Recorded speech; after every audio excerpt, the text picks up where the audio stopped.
This is a Voice of the Voter primary debate presented by WXXI News. Democratic candidates for the office of Rochester Mayor, Mary Lupien, Shashi Sinha, and Malik Evans will take questions submitted by the public along with reporters from 13 WHAM, the Democrat Chronicle, WDKX, and WXXI. Here's our moderator, Evan Dawson.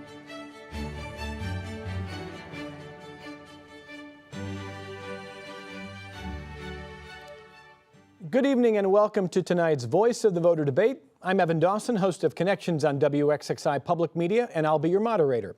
This debate includes the candidates on the ballot in the Democratic primary for Rochester Mayor. The winner of the primary will be on the Democratic Party line in the November general election. The winner of that election will serve a 4-year term as mayor. Now, the candidates on the Democratic primary ballot include Mary Lupien, Shashi Sinha, and Malik Evans. We want to remind you, especially if you're a Democratic primary voter, of some important dates coming up. New voter registrations must be received by the Monroe County Board of Elections by June 14th. If you are already registered and your address has changed, that information must be received by June 9th. Absentee and early vote by mail ballot applications must be received by June 14th. If you're mailing in those applications, they're due in person by June 23rd. Early voting runs June 14th through the 22nd. You can check locations and times at monroecounty.gov/elections. And primary election day is June 24th, when the polls will be open from 6 a.m. until 9 p.m. I'd now like to introduce the panelists who will be asking the candidates questions tonight. Kiara Weaver is the Government and You reporter at the Democrat and Chronicle. Gino Finelli is Investigations and City Hall reporter for WXXI News. Matt Malloy is an anchor at 13 WHAM News. And Cheryl McKeever is a financial strategist for WDKX 103.9. I'd like to share some ground rules for this debate tonight. Candidates will not speak out of order. They will stick to the agreed upon time limits as best they can. Opening and closing statements are roughly 90 seconds long. Questions will be alternated among the candidates, and candidates will have 60 seconds to respond, and then the other candidates also 60 seconds to respond. Any rebuttals are roughly 30 seconds and at my discretion. And you at home can join the live chats on the WXXI News Facebook and YouTube live streams. We'd love to see you there. Let's get started now with some opening statements. We will begin with these opening statements. The order was determined by a card draw before we went on the air. And as we hear from the candidates, I will also ask them to start by describing themselves for our audience members who are blind or visually impaired. And I will start. I'm a white man in my 40s wearing a suit and tie. First to give his opening statement is Shashi Sinha. Mr. Sinha? Thank you for having me here today. I'm Shashi Sinha. I'm a brown man wearing glasses and navy blue suit. I'm an immigrant. I'm a small business owner, and I'm a technology leader in corporate world. And let me start by saying, and be very blunt, Rochester is broken. And people in charge either don't see it or don't know how to fix it. Think about this. Every day, we hear about car break-ins, gun shooting. Crime is out of control. Housing crisis. People can't afford to pay rent. People can't buy houses. RCSD, with $1 million in budget, we still rank at the bottom of the list for so many years. Rochester is one of the poorest cities in the country. 1 in 4 live in poverty. That's what broken looks like. That's what failure looks like. We have to accept before we can move on, before we can fix it. Now, I wasn't planning to run for any office until last November. But my tipping point was when I saw city doing tax foreclosure auction. City had put 2,000 houses on foreclosure. Senior citizens living on $1,100 Social Security. So many of them. I met a lady living on $1,100 per month. City is saying, pay your taxes or we're gonna sell your house off. Or a payment plan that she can't afford. That's not tax collection policy. That's cruelty.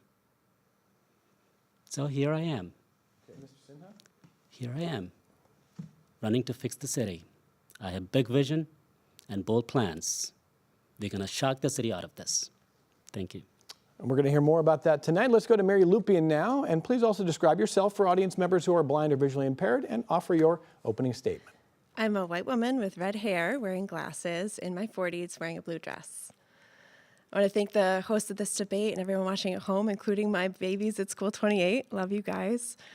I'm Mary Lupien, and I've been serving this community for over 20 years as an activist, a public servant, a bilingual social emotional educator in the RCSD, and I'm a single mom raising my daughter on Parcells Avenue, where I've watched my neighbors get pushed out because of rising rents. And I've watched my students struggle with trauma and homelessness. And my own daughter is afraid to take the trash out to the curb because she's afraid of gunfire. I'm running for mayor because I know that these are problems in our power to solve. Rochester's in crisis, and Mayor Evans may be keeping the lights on, but that's not enough. We need a bold vision for a Rochester that's thriving because we invest in us. Now, I've already led on bold policy initiatives like Person in Crisis Team, Advanced Peace, and Good Cause Eviction Protections. But now we need the scale, the urgency, and the political will to meet this moment. For too long, we've been told to wait for new residents, businesses, outside investment to save us. We don't need saving. We need support. As mayor, I'll bring back and expand our guaranteed income program to stabilize more families. I'll increase housing affordable to us. And I'll scale our community responder program so that police can focus on the most serious crime and we get the right response at the right time. I know that we have everything we need to thrive in Rochester. We just need a leader with the courage to invest in us. Thank you. Thank you, Ms. Lupien. And Malik Evans next. I'm Malik Evans, an African-American male wearing a red tie. Let me say it has been the honor of my life to serve as mayor for the last 3.5 years. We came in with unprecedented challenges. But when I came in with those challenges, I was also coming in as a son of Rochester, born and bred, who spent his life here.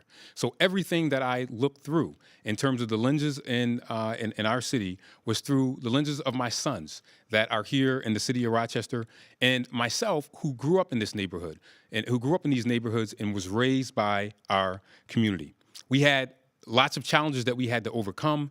Right at the end of COVID, while it was still over, it was not yet complete.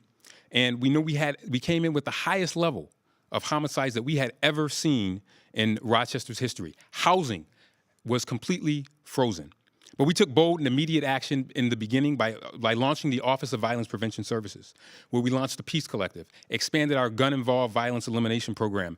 And now, from the time we started up until now, we've seen a 53% reduction in shootings, a 47% reduction in homicides. And we don't celebrate any homicide, and we don't celebrate any shooting, but we do recognize progress, and we know that we still have a lot more work to do. My mother always said, Malik, we're not where we want to be, but thank God we are not where we were. So we have seen progress, and I want to help to continue to move that progress. Economic empowerment is at the center of everything that we have done in this administration, and it's why we launched the Office of Financial Empowerment, where we focused on youth, where this fall we'll be launching our first ever our savings account to make sure that every single kindergartner entering the city school district will have access to a savings account that they will have for all the 12 years of their lives. We focused our entrepreneurship efforts with our Prepare to Prosper program, because we understand that if 1 in 3 small businesses in America creates at least one job, America could be at full employment. And that is what we have done in Rochester. And we look forward to continuing down this path of progress over the next 4 years. Thank you. All right, thank you. Our first question comes from Kiara Weaver of the Democrat Chronicle. Shashi Sinha will respond first. Kiara? I am a black woman in her 20s wearing glasses and a black sweater. As the Trump administration actively seeks to challenge and dismantle sanctuary city policies nationwide, what is your position on Rochester's current sanctuary city policy? Do you feel a need to change the policy? If so, how? Thank you. Thanks for the question. Look at me. If ICE came in this room, I am the target. This is personal. I have friends who are planning what happens if I get picked up, what happens to my kid, what happens to my wife, other way around. Fear has taken root in the community.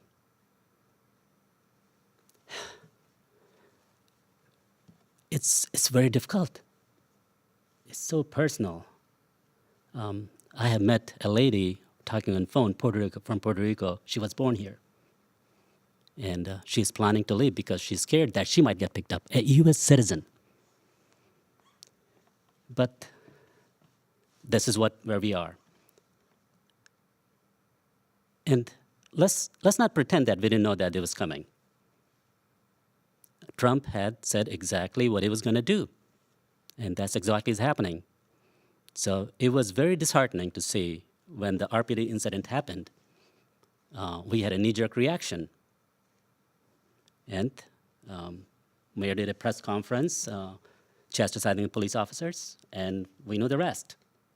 Now we have a lawsuit in our hand. And so this was just reckless. And we, the immigrant community, is going to pay the price for this, not any of you. But at the same time, we have to think about how do we save federal funding. So it's a complicated issue. Do we stay sanctuary city? Yes, I'm fully committed to saving our community, our immigrant community. But there are very many different aspects to it. There are some symbolic and there are some real implications. So I'll have to figure out that how do we work this out? Because losing federal funding could be devastating for Rochester. All right. Malik Evans next. Yeah, let me be clear. First off, we believe that our sanctuary city policy is sound. The lawsuit that we have, and I'm named in it, the first time I ever I never thought that I would have a lawsuit, United States of America versus Malik Evans as mayor in his professional capacity. We absolutely are committed to our policy. It has stood the test of time since 1986. The 10th Amendment of the U.S. Constitution is clear.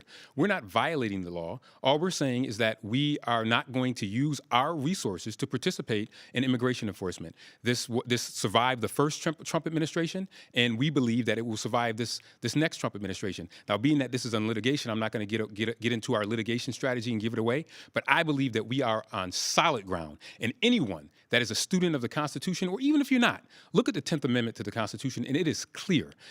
Those things that are not listed in the Constitution are left to the states and the localities, and we will defend this vigorously in court. We already have, and we're not going to be bullied, and we're not going to be punked. I come from a family of 6 other brothers and sisters, and we were taught how to stand up to bullies when we are placed up against the rope. And now more than ever, it is important for us to continue to collaborate to make sure that if there are threats to funding, that we not only deal with it from a legal standpoint, but also from a legislative standpoint and also from a community organizing standpoint. And we have already started with all 3 of those things. We knew this was coming. In February, we filed an amicus brief when we saw NIH funding that was going to be slashed here in the city of Rochester that would have decimated our economy. So when I say not only our way of life is under attack, it is also our economy that is also under attack. But we are on solid ground, and we will defend our policies and values to the hilt because we know we are on the right side of history. All right, Mary Lupien next. I want everyone at home to hear this. We are going to protect our people. We will not turn our back on our immigrant population. It is incredibly important that we stand together. Trump is going to send his ICE, the fascists and white supremacists that he's recruiting to be in immigration and custom enforcement. And we cannot allow our city employees to participate in that action. And unfortunately, in March, when we had that incident when ICE arrested a family on their way home from work, our police assisted them in arresting this family. And our mayor did not act. He gave officers 2 hours of training and they were back on the street. I want sanctuary city policy that clearly spells out what are the disciplinary actions that will happen should this policy be violated again. So I will uphold and enforce and strengthen this policy, but it's also personal to me. My daughter is half Guatemalan, and she has many family members who are here without papers because they are just seeking a better life. And I haven't heard from them since Trump got into office. It's an incredibly scary world that is out there right now, but we stand together and we will fight for everyone in this city. All right, thank you very much. I'm going to go ahead and go to Gino Finelli. I will say we're going to have to try to keep it moving. I know that we're going to try to take as much time as we need for every answer, but to the candidates, do your best on that first minute, and I'll try to guide you. Gino Finelli from WXXI News, next. I am a white man in my early 30s with a beard and glasses. According to the Department of Housing and Urban Development, fair market rent for a one-bedroom apartment in the Rochester metropolitan area has risen 48% between 2020 and 2025, from $775 to $1,149. How would you, as mayor, ensure every Rochesterian has access to good quality, affordable housing?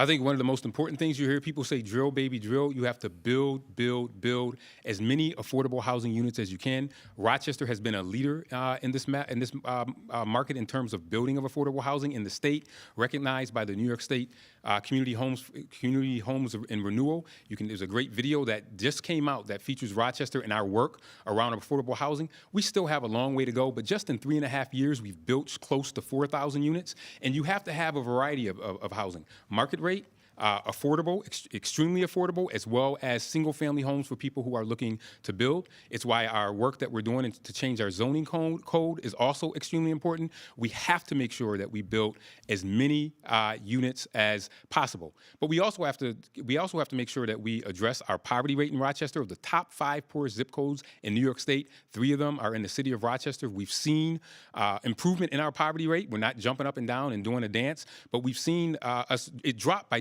10 percentage points. We have to make sure that people also can be able to afford rent. And this is why my focus on workforce development is so very, very important, because people need to earn the incomes to be able to afford the rent that is being asked of them in those various apartments. And that's why connecting with workforce development, making sure that people are matched to the jobs with skills, particularly of the future, is extremely, extremely important.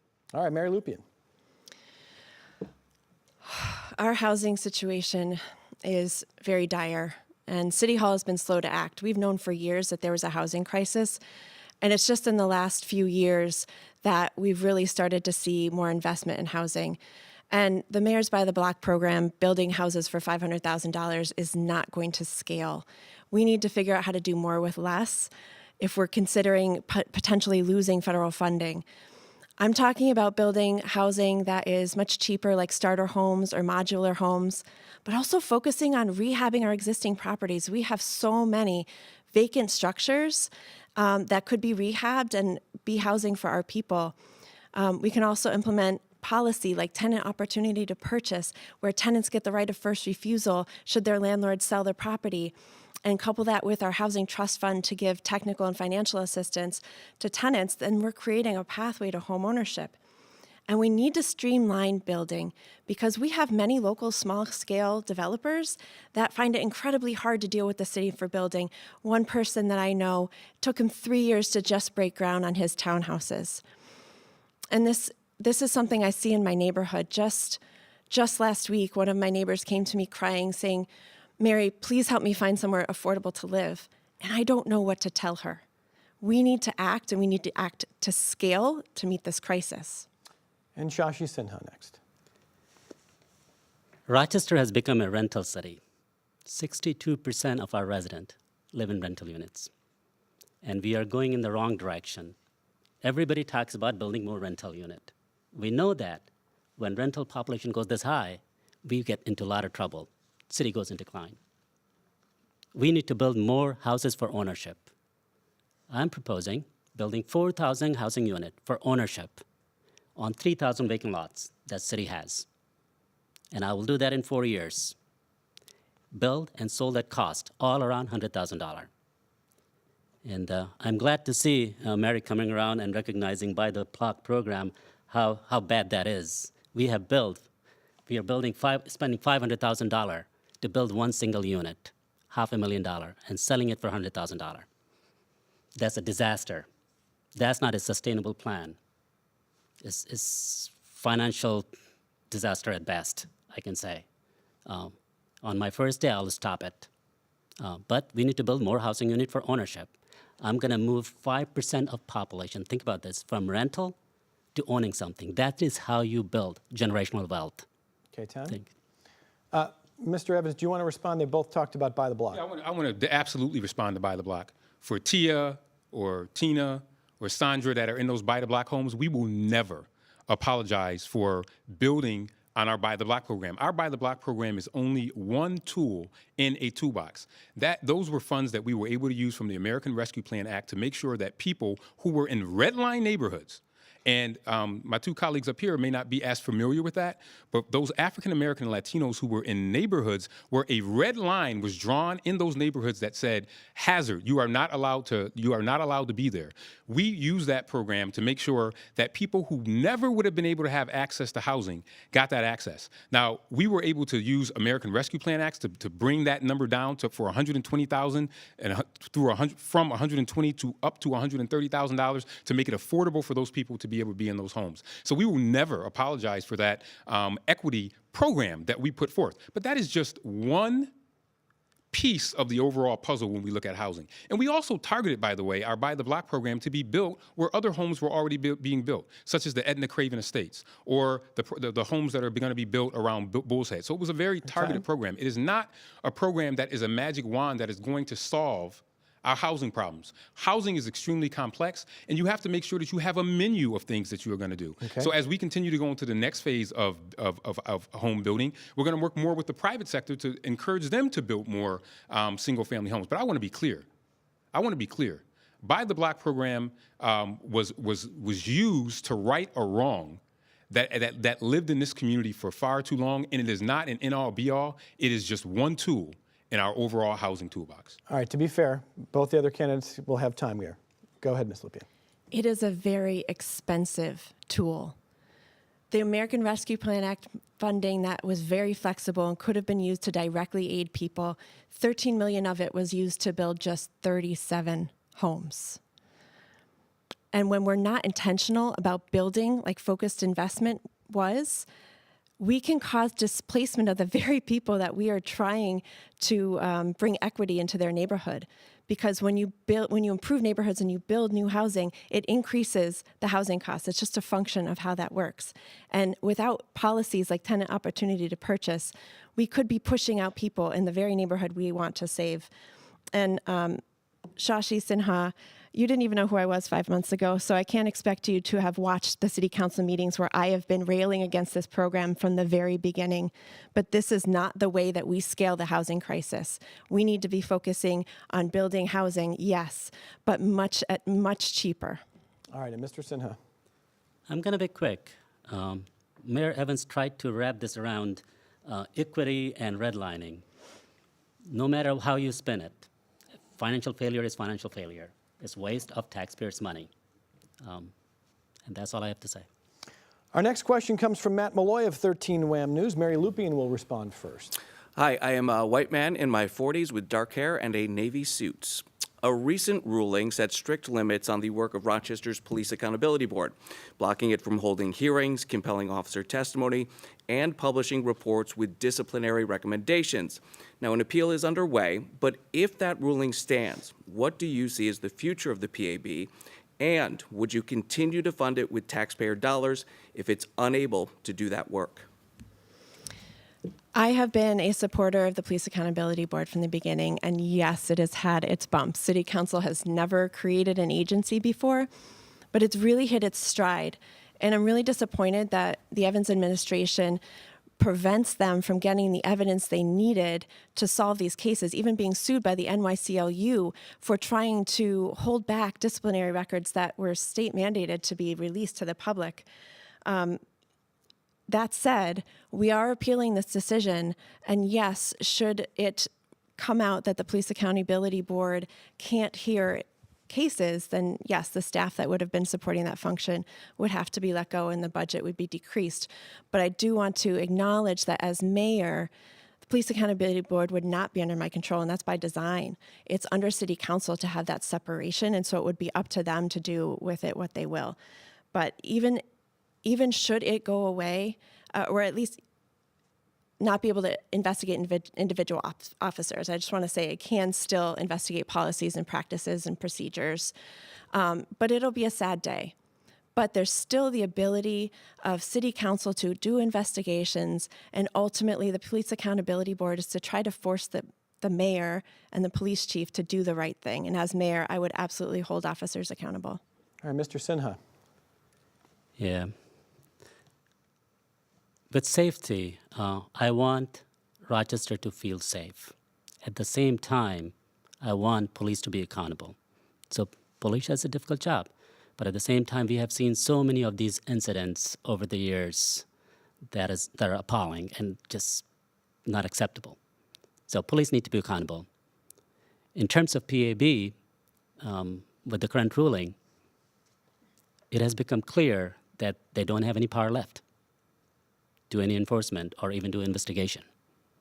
I come from business world. When something doesn't work, you stop it and do something that actually works. So we will wait and see over the next few months what happens. But it becomes clear that PAB will not be able to do anything. It's about time we do something different. Under my administration, we will have something that'll be audit of not only police, but every other department. Bring more transparency, have more audit capability of all the departments, including RCSD, by the way. No, we want to hold police accountable. If it's not PAB, then it needs to be something else. Okay. And Malik Evans. Yeah, I think that we'd have to wait to see what the ruling says. But I'll say, the Police Accountability Board got off to a rocky start. I was on City Council when we voted to establish this board. I've tried to do my best in terms of helping them grow, and I think they have. I think they finally hit their stride. I helped recruit some of the current board members that are there, as well as the current executive director that's there. We assigned a captain from the police department to be a liaison there, and the chief now meets weekly with the current executive director, because you have to have some type of accountability. The question will be, what would it be? What it would look like if, in fact, that lawsuit is not successful, the appeal that we currently have right now. But you have to have something. Would be a similar to what we had before in terms of it being a review board. But it still will be some type of role. It may not be the size that it is right now, but there's still room for policy, procedure, as well as still advising the chief, as well as city council and the mayor on ways in which we can improve. You have to have, before it was the civilian review board, you have to have some type of third-party arbiter in dealing with a lot of these issues. And it might be more of an advisory role. I think the jury, obviously, no pun intended, is still out on that, but I don't think that it will go away. The question is what form it will take going forward. Okay. Our next question comes from Cheryl McKeever of WDKX. Shashi Sinha will respond first. Cheryl. I am a black woman, an incredible black woman dressed in pink. Do you think our main street in downtown is healthy and successful? How would you develop, design, or resurrect downtown Rochester? 60 seconds, Mr. Sinha. Thanks for the question. Businesses are leaving downtown. I have met so many businesses. They are scared of break-ins and crime. And what is happening right now, focus on downtown, building apartments. I don't know where that's going to get us. I think we need a vibrant economy. We need to bring people into downtown. That includes entertainment, that includes businesses. Some of the programs that is happening currently right now, is that the best use of money in that area? I'm not fully convinced. I believe focus of those investments should be in people. As I earlier said, we are one of the poorest city in the country. 1 in 4 live in poverty. My focus will be first focusing on those people, giving them housing, giving them education, and giving them safety. That would be my priority. Of course, growth comes with it. There are two sides of it. We are talking about spend on these safety nets for our residents, but we need to bring more money from outside, more businesses. And I have talked about bringing growth through tourism. So everything goes hand in hand. But my focus would be on people and giving that total security safety net. All right, Malik Evans next. Rochester deserves a great downtown. Any of us that lived here for more than 5 years understand what downtown used to be. But one of the things that we're doing downtown that I think is absolutely critical is we continue to have people live downtown. Downtown is now one of our fastest growing neighborhoods. And by next year, there'll probably be close to 20,000 people living downtown. That gives us a base of people that live there that will need those services. One of my most successful things that I was able to get done downtown is the corner of Main and Clinton. That was the crossroads of our city, if you remember, back in the day, and through our downtown revitalization initiative, because of our partnership with New York State, which is absolutely critical, as well as Monroe County, we were able to get dollars to make sure that we resurrect that corner. And why is that important? We need downtown to be a destination. We need folks to continue to go down there for the Jazz Fest and the Fringe Fest and all those other events that we have, the Strong Museum, the people that live there. That's important because now more of our city budget comes from sales tax. It used to be property tax. It now comes from sales tax. So in order to do that, you have to make sure you create a vibrant economy, and part of that vibrant economy has to be downtown. But we have to make sure, and I've tried very hard to make sure that we don't do it at the expense of other places. And a lot of the resources that we've been able to get from downtown have been because of relationships that we built at the state, county, and federal level. And that is going to be extremely important for us to be able to make sure that we continue building a vibrant downtown. But you can't have a donut hole in the middle of your city. You have to have a strong, vibrant downtown, and a lot of it starts with people living there, and we're seeing that now. And now Mary Lupien. Focusing on downtown as our sole economic strategy is backwards. People are moving out of downtown, and businesses are moving out of downtown because they don't feel safe, because the problems that exist in our city with housing and homelessness and substance use are on the street in full display. And I opposed the Business Improvement District because it would have brought security downtown and wouldn't have felt safe for the people that live here. And the way that we handle downtown is we have to fix the problems of this city. We can't sweep it under the rug. So if there's people that don't have homes, let's get them homes. If we have people that are using substances, let's build an overdose prevention center. There are things that we can do to help the people of this community before the buildings.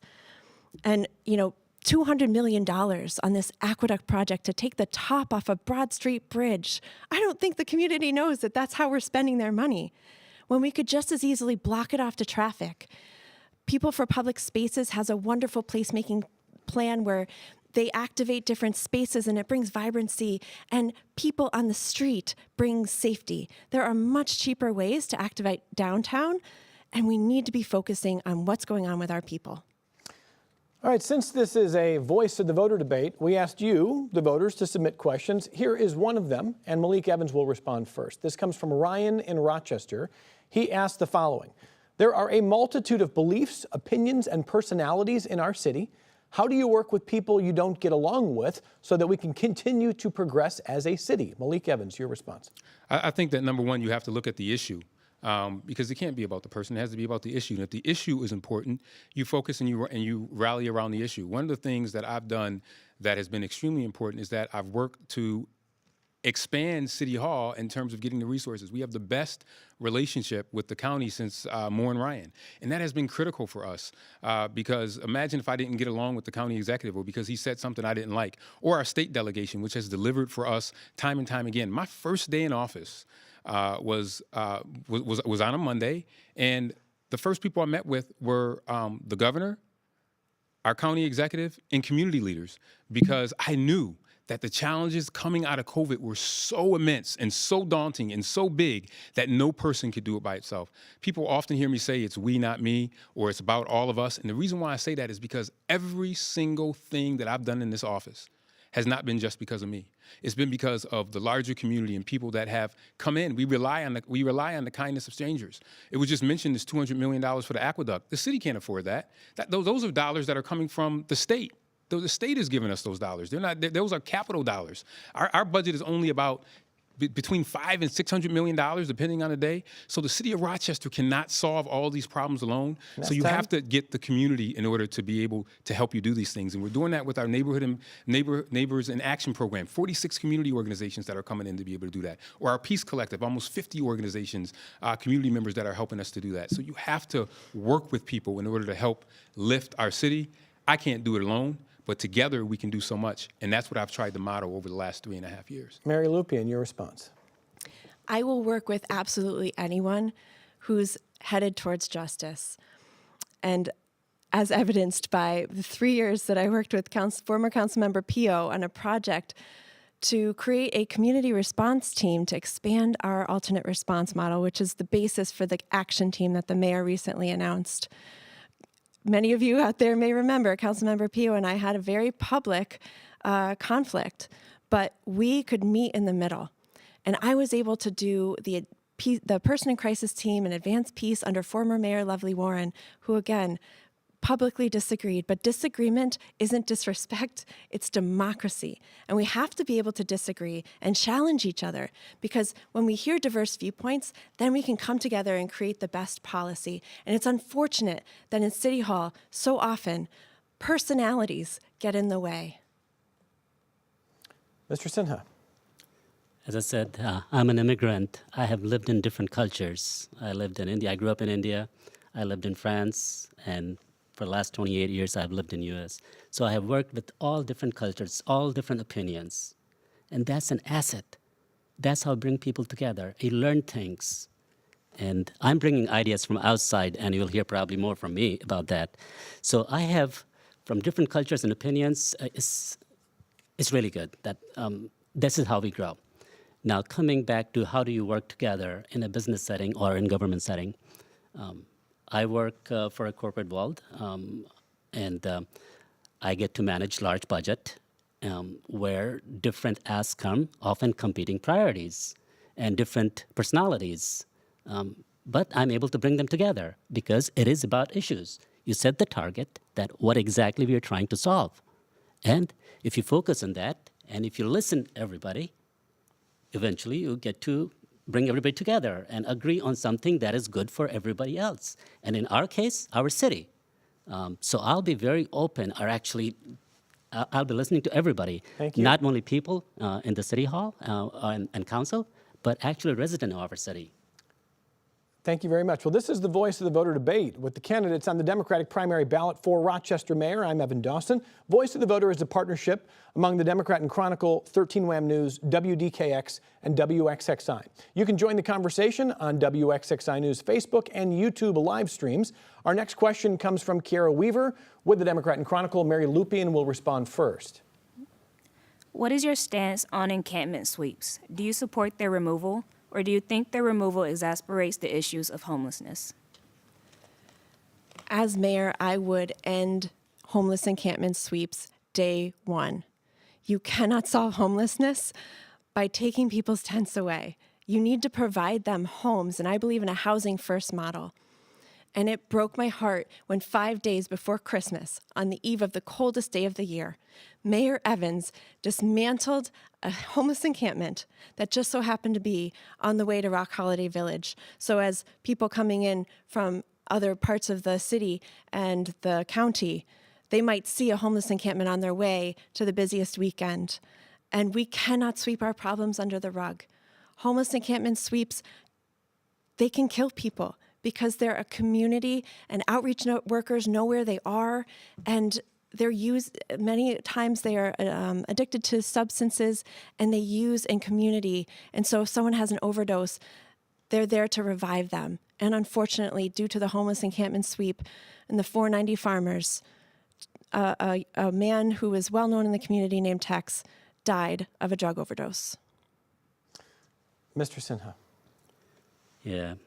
It was February when I was driving with one of my friends, and we saw this tent on snow on the side of the street. And my friend went there and talked with that person that we have a shelter, we can take you there. It was not, it was a private home, and the person said no.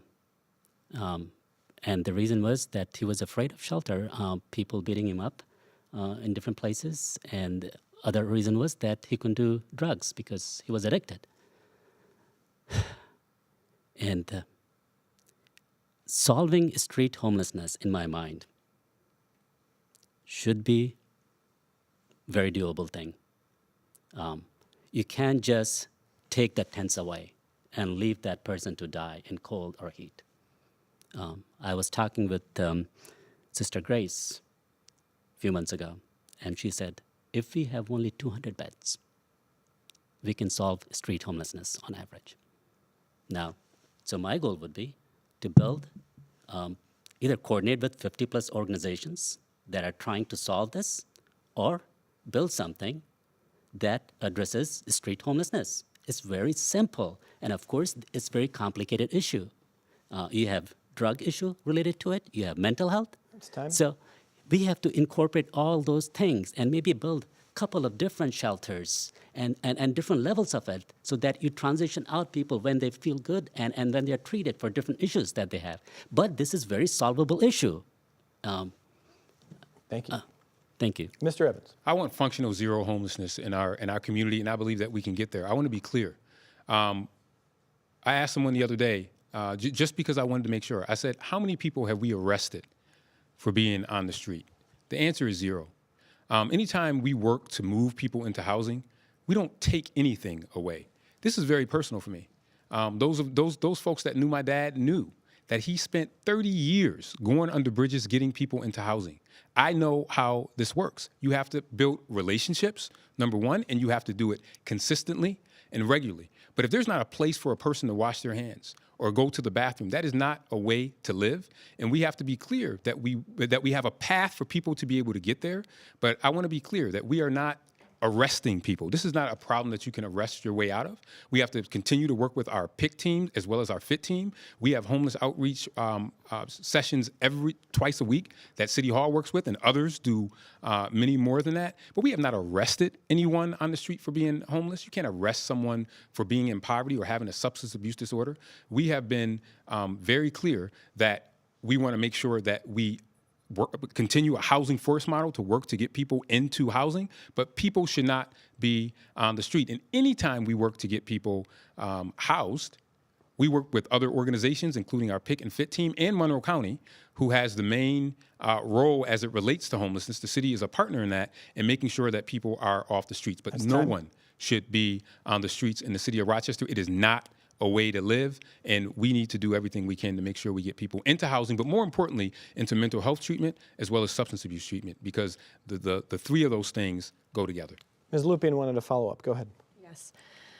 The incident 5 days before Christmas was a surprise. They did not alert the outreach workers, which had been working with these people for 2 months to try to get them into housing, and none of the people accepted shelter because there are real barriers to shelter. So they were made more homeless than they already were on the coldest day of the year, and they were still outside. And Father Tracy Center gave the city a solution. They had a warehouse that was ready to be an indoor encampment with showers and bathrooms and on-site services, and they asked the city for $300,000 in July, and we did nothing. The administration did nothing. And so when it came to 5 days before Christmas, there was nowhere for these people to go. Because of the Community Resource Collaborative scandal, many of our organizations that were serving these populations were harmed. And Reach Advocacy and MC Collaborative went from 9 shelters to 1. And they were doing the work of individual units so that people weren't in congregate settings where they would have to be afraid of being hurt or having their belongings stolen. And we didn't step in. And we have to step in, whether it's our job or not. We have to step in to make sure that our people are safe and that there are enough beds for people to go to. Mr. Evans, do you want to respond to that? No, I would just say that I think it's critical that we not use our homeless population as props, as political tools, and that we actually work to solve the problem. We've been great in this community about problem identification. But when it comes to solving the problem, sometimes they are short on supply.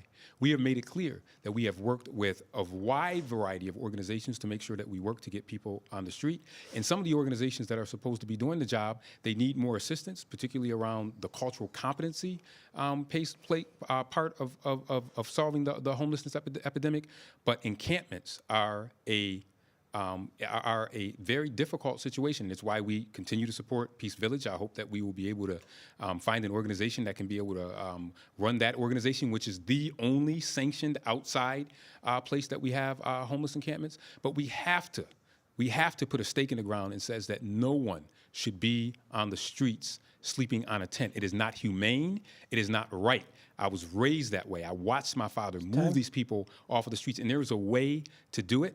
And we need to be clear, and I think it's something that we all can agree on, that no one should be sleeping on the streets, and we need to work overtime to make sure that we do everything to get people off the streets into a safe, warm setting, particularly in the wintertime. Mayor Evans, will you commit to ending the sweeps? We don't do homeless sweeps.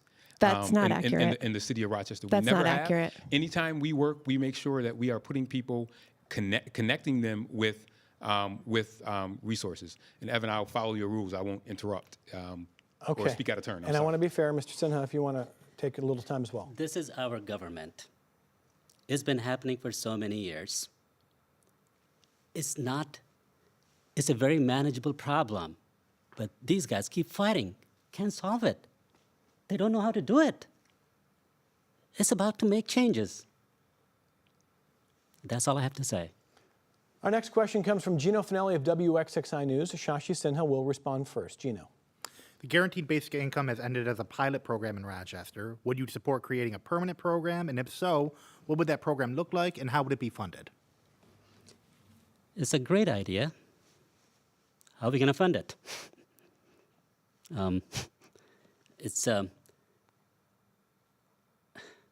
We can't start with this because it's a luxury, in my mind, when economies are thriving. When you're struggling, if you don't have money, you can't really do UBI or guaranteed income. Because if you're talking about $50 or $100, what meaningful impact that might have on a family?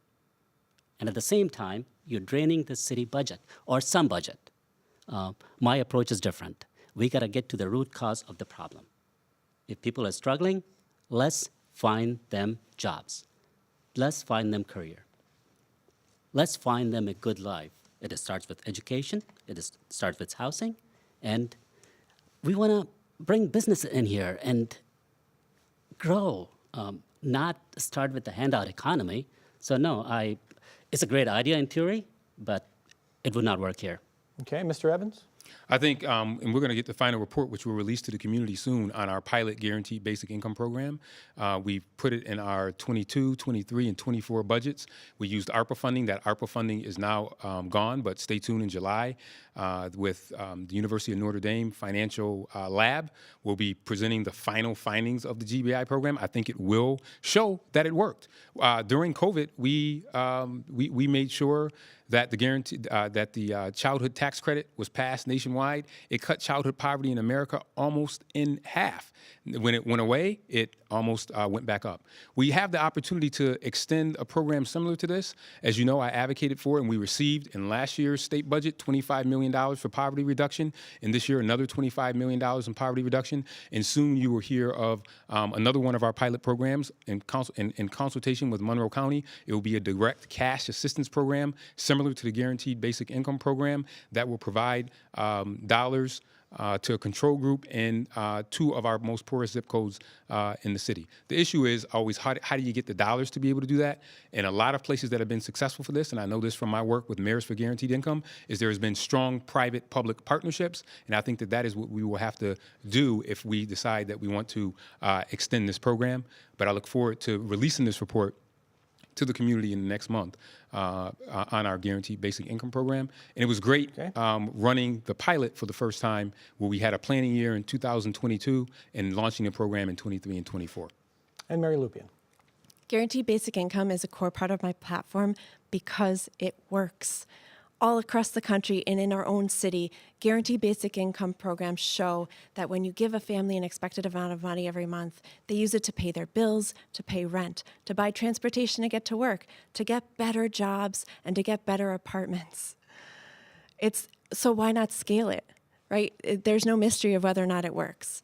And what really boggles my mind is that no one asks, Mayor, where are you going to get $200 million to take off the top of Broad Street Bridge? I want to invest in our people. Take $33 million that the city asked the state for to build 75 homes over 3 years. taking that amount of money, that same $33 million, we could give every family in the RCSD $125 per child per month for a year. We know that works. No one has been able to show me how 75 houses makes a dent in poverty. We need to scale this program, and we can get the money from a variety of sources. Believe me, I can show you the waste in our budget. A local developer told me once about the Buy the Block program, I think it would be a better use of funds to sprinkle $1 million from the sky than to build 2 houses with it. We can find the money. We have to find the money, and we can partner with other nonprofits. We can partner with philanthropists, but this needs to be a core part of our city plan, and we can't just offload it to philanthropy. Our guaranteed basic income pilot was ended. It was not renewed. And there are no plans to work with the Black Community Fund that was spent all of that work trying to figure out all the waivers and get the system set up to administer that program. Yes, we might be using anti-poverty funds from the county, but that's not a commitment at the city level. Mr. Sinha's got his hand up. Go ahead. Yeah. I mean, we keep hearing about all these pilots, they work. Sure, if you have the money, then it will work. But how are we going to pay for the long term? I mean, nobody seems to have an answer to this. And we are struggling for so many different things. So we do not want to make a dependent economy, in my mind. We want people to be independent. We want to help them grow. We want to have them job. And I just do not agree that, I mean, idea is great if you can afford it, but at this point, the city just cannot afford it. There's no plan. You mean how can we sustain this in the budget year over year over year? That's the objection you're raising? Yeah, we cannot sustain it. Okay. Just briefly, I'll ask Mr. Evans and Ms. Lupien. Mr. Evans, can this be sustained year to year and not paid for with one-offs? Well, I think that's the challenge. You have to make sure you sustain it. I just closed a $90 million budget gap, and I think when people mention taking the roof off of Main Street or whatever that is, those are funds that are coming from the state that are designated for capital. There's different pots of money that you get from the government, and if we don't get money for capital, it'll go to Buffalo, it'll go to Syracuse, it'll go to Albany, it'll go to somewhere else. I will always make sure that we advocate and get capital dollars, get any investment I can in Rochester, because we need to be able to make sure that we get parity. We get $35 million less in state aid than our peer cities. So any way in which we can get dollars, we need to try to be able to get it in here in this city. Okay. Because we have been shortchanged for far too long. But I think we need to make sure that we continue to advocate for our city at the highest level, and that's what I've been doing over the last 3.5 years, and that's what I will continue to do over the next over the next 4 years. Mr. Sinha is saying year to year, this would be very difficult to sustain and pay for an expanded GBA. I don't agree. I think that the money goes very far when you give it directly to people and it's not passed down through trickle-down economic models. The mayor talks about the top of the Broad Street Bridge, which is the Aqueduct Reimagined project that your administration made a sweetheart deal with Constellation Brands. That was money that we asked the state for, and we could ask differently. And we invested $27 million into the convention center and the Blue Cross Arena of COVID recovery money that was flexible and meant to be used for our people to recover. No one thinks that the convention center will help our people. And that was money that could have been used for a guaranteed basic income program and wasn't. All right, our next question comes from Matt Malloy of 13 WHAM News. Malik Evans will respond first. Matt. One of the most pressing issues for Rochesterians is the cost of living, whether we're talking about housing, food, childcare, or basic necessities. What role do you believe city government can play in making those things more affordable for those who are struggling to make ends meet? I think city government plays a role. I mean, many of this is the macroeconomic environment, the things that happen in other places that affect our city. For example, I will tell you that one of the things that I've been doing is pushing back on the tariffs that are coming in from Donald Trump is going to cost families in the city of Rochester almost $2,000 more a year. And it's why myself and a group of mayors from both the U.S. and Canada stood up and said, we don't want you to be able to do this because it is already expensive. right? It's already expensive to be able to do those things. In terms of housing, we need to build as much, not only affordable housing, market rate housing, and single family homes, but we also have to make sure that we have housing where people aren't paying more than 30% of their income. If someone is paying more than 30% of their income, it makes it very hard for them to be able to afford those other things. And we want people, if you watch our budget hearing today, we want people to be able to afford other things, because more than half of our budget is almost dependent on sales tax now, so that's extremely important. But we also can help in terms of making sure that people get connected with jobs, and this is why the Office of Financial Empowerment and our workforce development programs are so very critical in our community. We have to make sure that people have the skills to be able to take the jobs to the 21st century. It's why one of our workforce programs that we have that I'm very proud of partners with the healthcare industry, Local 1199, SEIU, to make sure that people can get jobs in phlebotomy and as lab techs, to make sure that they can move into the middle class and join that organization. So the city plays a role, but we also have to make sure we partner with other levels of government to help bring down the cost of living and the cost of goods. And by the way, we were told that the cost of goods would be going down immediately, and that still has not helped. Inflation is still elevated, and the cost of goods have not gone down to a sustainable level yet in this country, and of course here in Rochester. Ms. Lupien. Guaranteed basic income is definitely one way the city could help people make ends meet. But there's lots of different things that other cities are piloting, like nonprofit grocery stores and community pharmacies and even laundromats, where the goal isn't to make a profit, it's to provide jobs and a service to the community.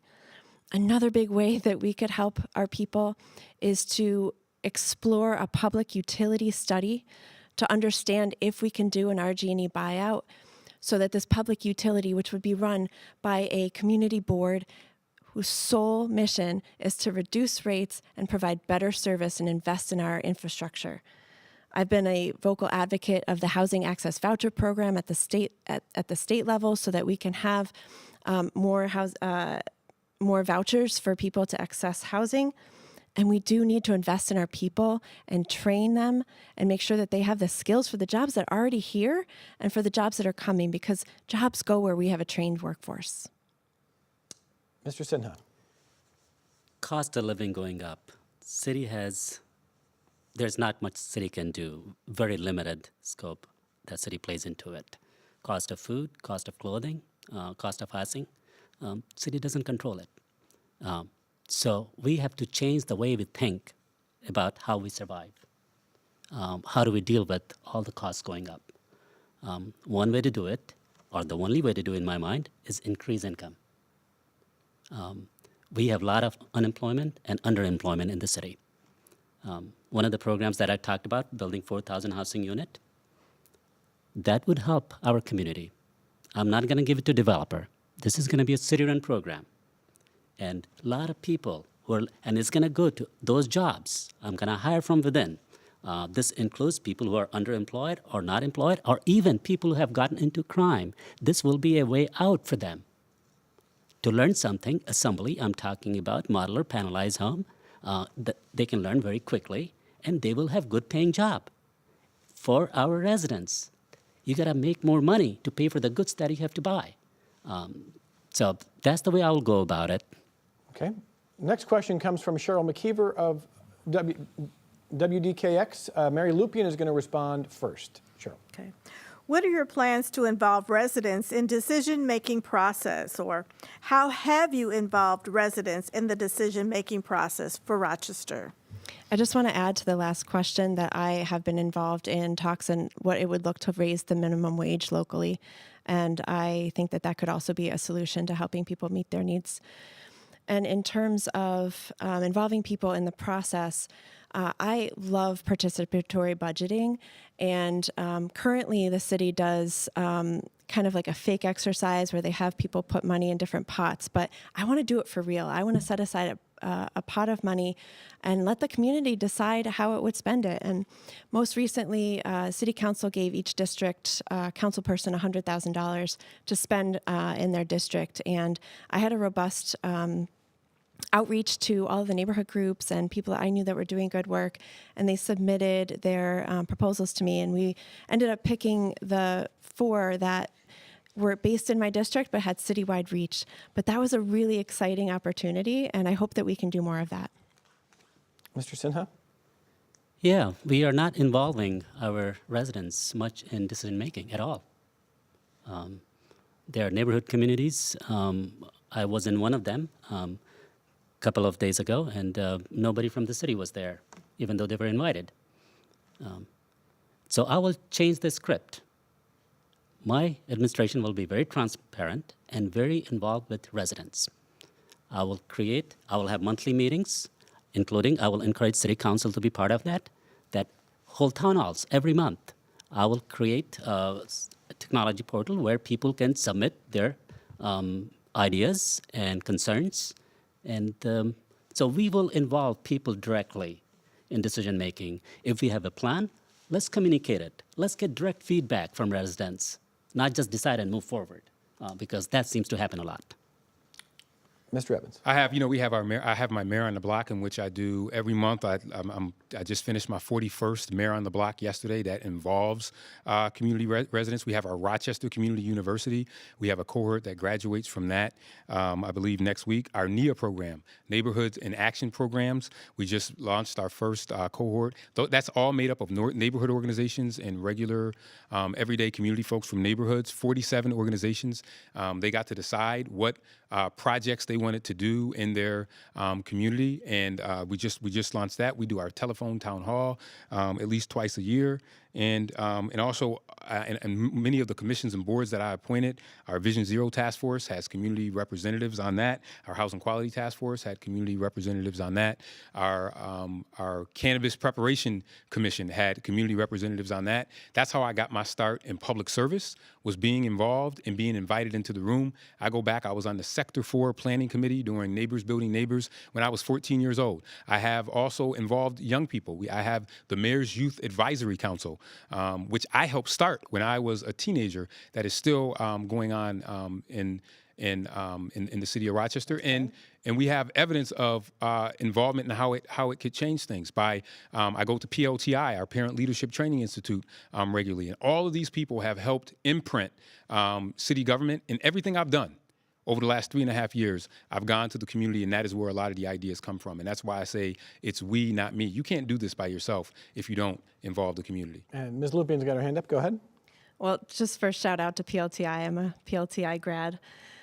City Hall has to be accessible to the people. Recently, we have had all kinds of, plexiglass and signs that say, don't go here, don't go there, you're not allowed here, security desks. And I understand that we're in a different time, but the metal detectors and that kind of greeting when you get in City Hall, you don't feel like it's your house. And the mayor really needs to be accessible to the people in this community, to be out in the community and on the ground with our people. My neighbors know where to find me. My students are always giving me ideas of what we could do differently in this community. And it is important to really be accessible and hold town hall meetings. And also want to touch on the use of technology. I have led an initiative on City Council for a legislative management system. Right now, our legislative management system is Microsoft Word and a PDF that is an image that you can't search. So trying to be involved in the legislative process means that you have to scroll through hundreds of pages of documents every month. And so this legislation management system, which should be going live in the next couple of months, will have each piece of legislation separated out. You can see the flow of it through committees. You can search. You can even let us know how you feel about the legislation. And that's the kind of accessibility and the way we can use technology to increase participation in government. Briefly, Mr. Evans, does City Hall need to be warmer and more welcoming? I think City Hall is extremely warmer and welcoming. It's sad that our world changed, and our City Hall is no different than Buffalo, Syracuse, the county office building, and other places. I can tell you, I'm probably the mayor that has probably gotten the most threats than any mayor, but also some of our employees. But our City Hall is no different than city halls across the country, and I don't make the security decisions in terms of what they are. They're based upon threat assessments and the unfortunately sometimes crazy world that we live in. And I can tell you, after we've been in the news nationally, the threats have been even more pronounced and more concerning. But it's not important for the public to worry about that. We know what we are getting ourselves into when we get into these jobs. But I'll tell you, it's important that as public servants, that you know that you're going to make it home to your family at night on a regular basis. But I think also it's important to take City Hall to the people.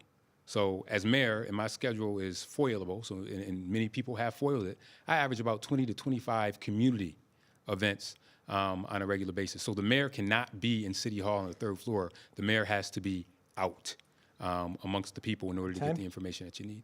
To be fair, anything you want to add, Mr. Sinha? No, I'm good. Okay. This is the voice of the voter debate. We asked you, the voters, to submit questions, and one of them is going to be right here. Shashi Sinha will respond first. This comes from Chris in Rochester. He asked the following. Can the candidates state for the record whether they want more or fewer police officers on the force and on the street? Shashi Sinha first. Crime is a huge issue. People don't feel safe. Over the last few months, I have knocked more than 2,000 doors by now. And the number one issue people talk about is people don't feel safe. Everybody has that story that either their car is broken into or they heard about gunshot around the block. So people don't feel safe. So I'll be going hard on crime. If that means including more police officers, then yes. But I'll do more than that. I will use allocation of police officers towards violent crime. I'm going to put police officers where we know the crime is happening. I'm going to put blue light cameras there as well to make sure that we have more security. We know that when those things happen, crime in those areas goes down.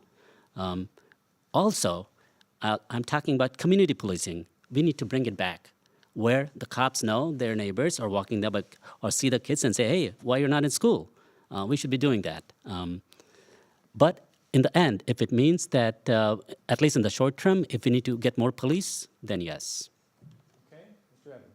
I think right now we're about 100 police officers short, and we're working hard to recruit them. We need to fill the ranks of what we have. But I think also when it comes to crime, and one of the reasons why you've seen a reduction in gun violence, which is what we really zeroed in on like a laser, is because of our prevention, intervention, and suppression. Our gun-involved violence elimination program that targets individuals that carry guns. Last year, we had a record number of illegal firearms that we've taken off the street. But it's also about opportunity. I always say that if a kid has an opportunity, a job, they'll be so tired from playing sports and working that they won't have time to get in trouble. So it's why we expanded our rec center hours, why we created a workforce development program for 12 to 14-year-olds, and why we have more young people working in the city than we ever have had. So it's not just about a one-size-fits-all. It has to be part of a three-pronged strategy. Prevention, intervention, and suppression. We have to prevent crime before it happens. And one of the best ways to prevent crime is to make sure that people have access to jobs and opportunity. We want Rochester to be a hope-filled city with an exciting future, and that means making sure that they have access to good jobs. That's why we have our ReJob program, where people can learn about jobs in the environmental field, get hired in this job, and this is geared towards people who might have had a rough start in life. But we also, let me be clear, that we also have to have a zero tolerance for people who wreak havoc in the community, and we have to remove them and give them give them a timeout. But it is not a one size fits all, because you can't arrest your way out of the challenges that have been building in a city for 60 years. It's important for people to know that Rochester was left out, left behind, and forgotten about. Time. And we have the opportunity to continue a trajectory to make sure that we not only invest in our residents to make sure that they have opportunity, but at the same time make sure that we also have are filling the ranks of our police force through innovative ways to make sure that we are recruiting. Mary Lupien. Yes. While the mayor takes credit for a national downtick in crime and violence, our community still does not feel safe.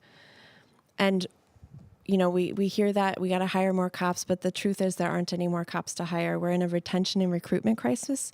So we need to focus on the things that we can control.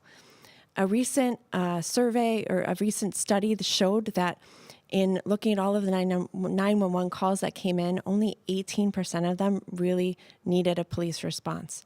And so scaling up our community responders to meet the need. We already have our person in crisis team. We're working on this action team, but we need to respond to all of the different call types that don't need a police response, to take the burden. We've put too much on their plate for too long. They don't want to be going to these calls, and they're not trained to be going to these calls. I'm on a national commission for community responders because of my work with the person in crisis team. And police chiefs and sheriffs are saying, stop sending us to these calls. It's not the high end of our skill sets. We need support. Community responder teams provide that support so that police aren't going to things like a kid not wanting to go to school or waiting around for a tow truck, things that are just a waste of their time. And yes, we need to be investing much more in our youth. In 22 to 23, Rochester saw a 350% increase in car thefts, mostly youth. But cities like St. Paul, that the same period went down by 40%, what they do differently is heavily invest in their youth. No 11-year-old should be stealing a car. You need to figure out what's going on in their lives. And I know many of these young people, and it's horrific the things that they are dealing with. And they are acting out, they are crying for help, and we need to show up with that help. So we need, what St. Paul did was fund youth sports and after-school programs and give free rides to school and to mental health appointments. And they had a youth intervention task force that even looked proactively at kids who would likely go down that path and figured out how to support them and their families. We have to also support their families. This is the soil that these kids are growing in. And the most common situation in the juvenile detention center is that the parents are working 2 and 3 jobs and aren't home to supervise. So that's why the Guaranteed Basic Income program can provide a little bit of extra support. And studies show that Guaranteed Basic Income reduces hours worked, not because they don't value work, but because they can make employment decisions that are right for their family. Everyone's got their hands up. Mr. Sinha first. Yeah. 13, 14, 15-year-old kids getting into crime. This is not normal. This is core of the problem. I mean, education, nobody wants to talk about it and say that, yeah, education is not Mayor's responsibility. You can't just wash your hands off. What is a 13, 14, 15-year-old kid getting into this crime business with guns? Not acceptable. And so we have to look into RCSD and why those kids are not in school. And Mayor talks about a lot of programs and throws out a lot of numbers, but Mayor was on RCSD board for, more than a decade? Then he was on council for 4 years, and now almost 4 years as mayor. I mean, all of these things are happening. I mean, you've been in 3 different positions. I would say 3 strikes and you're out. We got to change things. Mr. Evans. Hey, this is baseball season. We got a Red Wings game on the 31st. I hope you come. I would just say, look, first off, they're not those kids. They're our kids. And, you know, I want to be clear because I promised some young people that I would say this because they said, these people keep saying those kids and those people, those kids. They're our kids. And by the way, the vast majority of our young people are doing the right thing in this community. You don't see it on the news. You don't hear it on a regular basis. And if you've never been to a Rochester City School, and you might have just heard about the Rochester City School District because you just started running, visit some of these schools and you will see that the vast majority of our kids are doing the right thing. There are some that are wayward and doing the wrong thing. But I can tell you that myself and the council member, we know and we've seen kids that are on the right track and doing the right thing. So I just wanted to put that out there. I asked for a list of, roughly how many kids are involved in bad behavior, and it's probably 100. Now it has a major outsized influence on our community, and we need to wrap our arms around them and deal with those young people and get them into positive opportunities. It's why we've expanded job opportunities, expanded library hours, expanded our centers. But I think it's important as a community to be careful about how we talk about our kids, because my kids are those 2 kids. First off, they're our kids, and the vast majority of them are doing the right thing, and we need to make sure that we give them opportunity. Some of these kids are on the verge. They're on the verge. They could be on the verge of success, or they could be on the verge of failure. But with the right interventions, they could definitely be on the verge of success. So I just want to give a shout out to the young people out there that I know, I got a bunch of them watching, that we see you, and we know that not all of you are Kia boys, not all of you are toting guns. And I think that that's important for leaders to be able to say, because I was one of those kids. Ms. Lupien. As the only parent of a child in the RCSD and a teacher in the RCSD, I most certainly am not washing my hands of it. In fact, they are why I'm running. Because of the stories that I hear and the pain that I see in their faces every day, I could not continue to look them in the eye and say I didn't do everything that I could to make things better for them. They are in crisis, and we need much more than we are giving. There are youth programs that in the same time period that I described, where all of those cars were getting stolen, the GRASA, the Greater Rochester Area, or the Greater Rochester After School and Summer Alliance, had many youth programs that were not funded. And the price tag for all of them was only $750,000. But I could not move my colleagues or the mayor to come up with that money for that summer. No after-school program, no youth sports program should go unfunded. These kids do need something to do. They need positive adult interactions, and they need purpose and connection and community. And I do want to acknowledge the impact on the victims in this community. The pain is spilling over, and it's hurting all of us. But what they did in St. Paul, again, was they had, for first-time offenders, they had a restorative justice program, which victims actually prefer, because when you put a kid in juvie, the harm isn't repaired. And when you see the kid get it, because their brains aren't fully formed, these are babies. They don't really understand the impact that they're having. They're just having fun, which is not how you have fun. But they're meeting their needs in the only way that they know how. And so giving them that chance to restore and even earn the money to pay back the insurance premium, that's actually how we could be doing it. And then for repeat offenders, yes, they need some consequences. All right, we got it. We're getting tight on time. Mr. Sinha's got his hand up. Go ahead. Yes. These are kids. We need to take care of them. And when they get in the wrong path, we need to help them. Yes, they are our future. But we talk a lot, but we are not doing much. Think about families who are struggling. These kids have nowhere to go in summer. After-school programs, a lot of them don't have it. So we need to work with RCSD in figuring out that $1.1 billion, how do we divert some of that money, making sure that is going towards kids and their education, and after-school programs, and summer program as well. I believe $1.1 billion is a lot of money, and we can do all of this. So yes, they are our future, and we need to take care of them. But people here talk a lot, but nothing seems to change.